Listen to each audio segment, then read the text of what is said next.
Cumorah is a drumlin in Manchester, New York, United States, where Joseph Smith said he found a set of golden plates which he translated into English and published as the Book of Mormon. In the text of the Book of Mormon, Cumorah is a hill located in a land of the same name, which is a land of many waters, rivers and fountains. In this hill, a Book of Mormon figure, Mormon, deposited a number of metal plates containing the record of his nation of Nephites, just prior to the final battle with the Lamanites in which at least 230,000 people were killed. Early Latter-day Saints assumed that the Cumorah in New York was the same Cumorah described in the Book of Mormon, but in the early 20th century, scholars from the Reorganized Church of Jesus Christ of Latter-day Saints and the Church of Jesus Christ of Latter-day Saints began to speculate that there were two such hills and that final battle in the Book of Mormon took place on a hill in southern Mexico, Central America, or South America. The LDS Church has no official position on the matter, and while these hypotheses are not held by some leaders and members of the LDS Church, they are firmly espoused by others. New York. The hill named Cumorah in Manchester, New York, is where Smith said he discovered the golden plates which contained the writings of the Book of Mormon. Smith wrote, "On the west side of this hill, not far from the top, under a stone of considerable size, lay the plates, deposited in a stone box." Smith visited the hill each year on September 22 between 1823 and 1827 and was instructed by Holy Messenger, whom Smith identified as the Angel Moroni. Smith was finally allowed to take the record on September 22, 1827. 11 other men gave written testimony that they had also seen them and held them in their hands. The hill, which was unnamed prior to 1829, is situated a few miles from Smith's boyhood home on a farm that was then owned by a local farmer, Alonzo Sanders. This farm was 4 miles south of Palmyra on the main road toward Canandaigua from Palmyra to Manchester, and is not far from Karangri Creek and the Clyde River. According to geologists, the hill was formed during the retreat of the Ice Age glaciers, and it rises approximately 110 feet above the surrounding valley floor. Since 1829, the Latter-day Saints have called the hill Cumorah, and local non-Mormons have called it Mormon Hill or Gold Bible Hill. The hill has also been called Inspiration Point. The hill and surrounding land was purchased in the 1920s by the LDS Church under the direction of Church President Heber J. Grant. The transaction involved two separate purchases, the purchase of the Inglis farm and the purchase of the Sexton farm. The Inglis farm consisted of 96 acres on both sides of the Canandaigua-Palmyra Road and encompassed 1/3 of the western edge of the hill. The 187-acre Sexton farm was purchased from the heirs of Pliny T. Sexton, who owned the Mormon Hill farm, encompassing the remainder of the hill. The LDS Church has constructed a monument that is topped with a statue of the Angel Moroni on the top of the hill, and there is a visitors' interpretative center at the base of the hill. Location of the plates. The stone box, described by Joseph Smith as the location where the plates were found, has not been located on the hill. In a letter, Oliver Cowdery gives the location as the west side of the hill, not far from the top. Shortly after Smith announced he had the plates, some local residents unsuccessfully searched the hill for a freshly dug hole where the plates might have come from. They did note a significantly sized hole on the east side of the hill that had been dug years previously by treasure seekers. Book of Mormon. Nephites. In the Book of Mormon, Cumorah is mentioned in 6 verses, 5 in chapter 6 and 1 in chapter 8 of a subpart of the book, which is also known as the Book of Mormon. According to the record, Mormon is the caretaker of the records of his people, which are written on gold plates. His people, called the Nephites, were near to being destroyed by the Lamanites, who had had many previous wars with the Nephites. Mormon wrote to the leader of the Lamanites to ask that he may gather his people unto the land of Cumorah, by a hill which was called Cumorah, and that we could give them battle.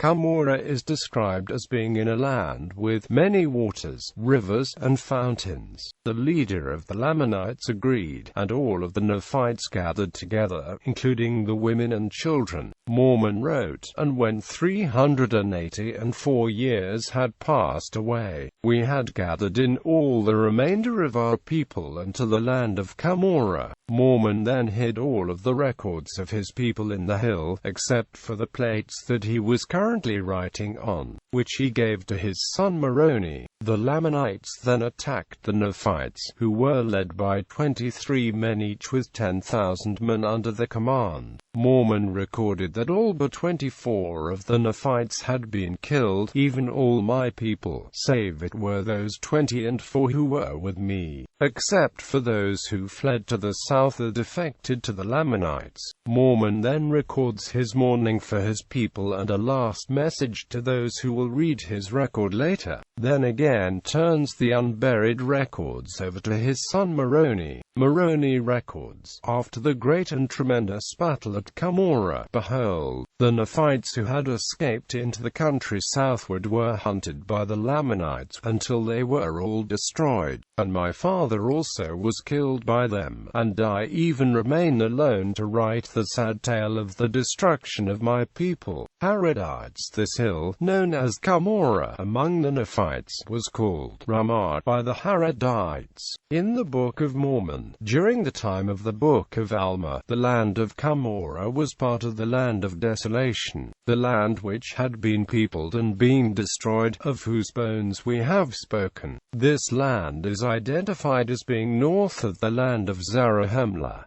Moroni lived several years after recording the destruction of his people. He translated and abridged the plates which were the record of the Herodites as the Book of Ether onto the plates that he was keeping. During this process, he wrote Omer, passed by the hill of Shim, and came over by the place where the Nephites were destroyed. And it came to pass that the army of Coriantum did pitch their tents by the hill Ramah, and it was that same hill where my father Mormon did hide up the records unto the Lord, which were sacred. These passages identify the Nephite hill Cumorah as the same hill where the Herodites had fought the final battle. Geography and historicity. For over 100 years, Mormons generally accepted the New York setting for the hill Cumorah. Since the early 20th century, there has been discussion within the Latter-day Saint movement about whether hill Cumorah in New York is the same place described in the Book of Mormon, or whether there are two hills of the same name, one in New York and one in either southern Mexico, Central America, or South America. Mormon archaeologists overwhelmingly favor the two Cumorahs theory, while conservative theologians and some leaders prefer the view that only one Cumorah exists. Some non-Mormon scholars have provided alternative theories for the origin of the name Cumorah.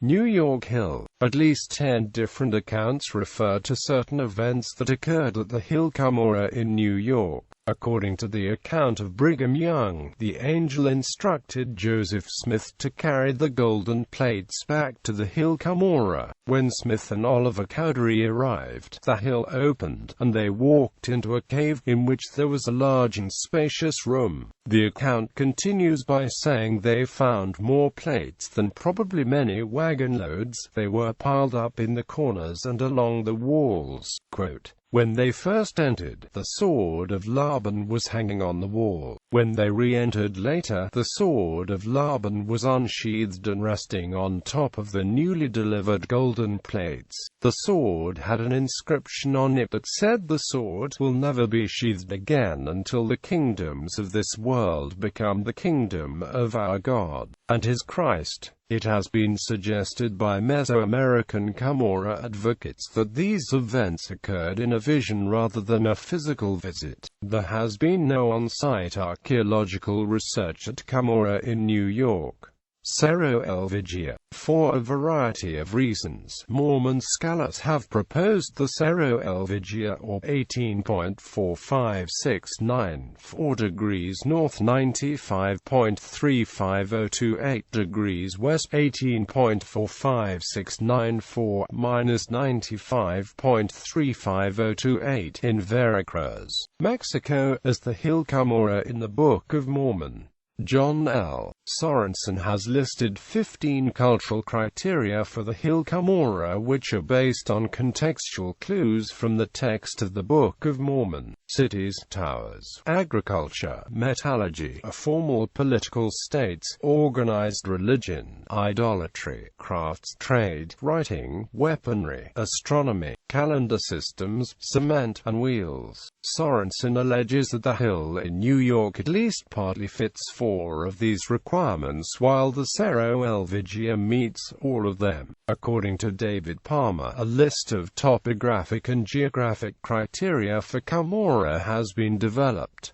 These criteria are as follows. It was near the eastern seacoast.